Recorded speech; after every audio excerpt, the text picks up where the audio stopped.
I would like to recite an ode by John Keats entitled Ode to a Nightingale.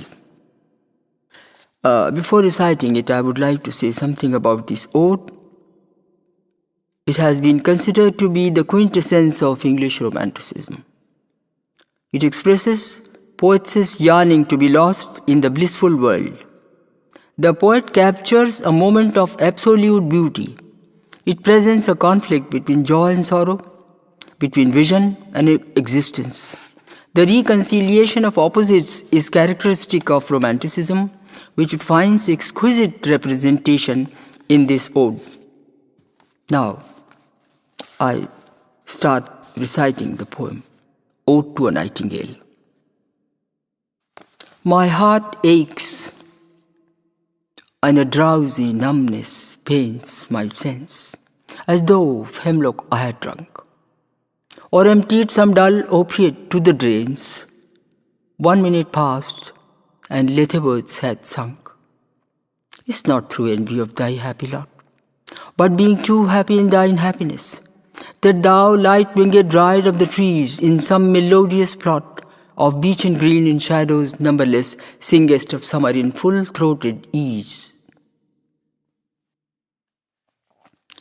Oh, for a drought of vintage that hath been cooled a long age in the deep delved earth, tasting of flora in the country green, dance and provincial song and sunburnt mirth. Oh, for a beaker full of the warm south, full of the true, the blushful hippocrene, with beaded bubbles winking at the brim, and purple-stained mouth, that I might drink and leave the world unseen, and with thee fade away into the forest dim.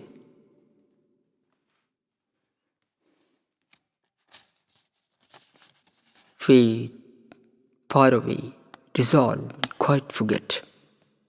What thou among the leaves hast never known, the weariness, the fever and the fret, here where men sit and hear each other groan, where palsy shakes a few last grey hairs, where youth grows pale and spectre thin and dies,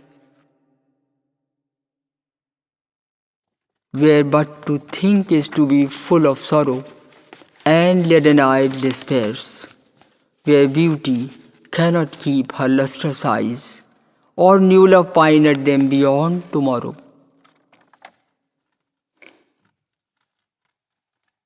Away, away, for I will fly to thee, not charioted by Bacchus and his paths, but on the viewless wings of poesy, though the dull brain perplexes and retards. Already with thee, tender is the night, and happily the queen moon is on her throne, clustered around by all her starry face. But here there is no light, save what from heaven is with the breezes blown, through wondrous glooms and winding mossy ways. I cannot see what flowers are at my feet, for what soft incense hangs upon the boughs, but in embalmed darkness guess each sweet wherewith the seasonable month endows. The grass, the thicket, and the fruit tree wild, white hawthorn and pastoral eglantine, fast fading violets covered up in leaves, and mid-May's eldest child. The coming musk rose full of dewy wine, the murmurous haunt of flies on summer eves. Darkling I listen, and for many a time have been half in love with easeful death, called him soft names in many a mused rhyme, to take into the air my quiet breath. Now more than ever seems it rich to die, to seize upon the midnight with no pain, while thou art pouring forth thy soul abroad in such an ecstasy. Still wouldst thou sing, and I have ears in vain, to the high requiem become a sod, Thou wast not born for death, immortal bird. No hungry generations tread thee down. The voice I hear this passing night was heard in ancient days by emperor and clown. Perhaps the self-same song that found a path through the sad heart of Ruth, when sick for home she stood in tears amid the alien corn. The same that oft times hath charmed magic casements opening on the foam of perilous seas in fairy lands forlorn. Forlorn. The very word is like a bell to toll me back from thee to my soul self. Adieu, the fancy cannot cheat so well as she is famed to do, deceiving elf.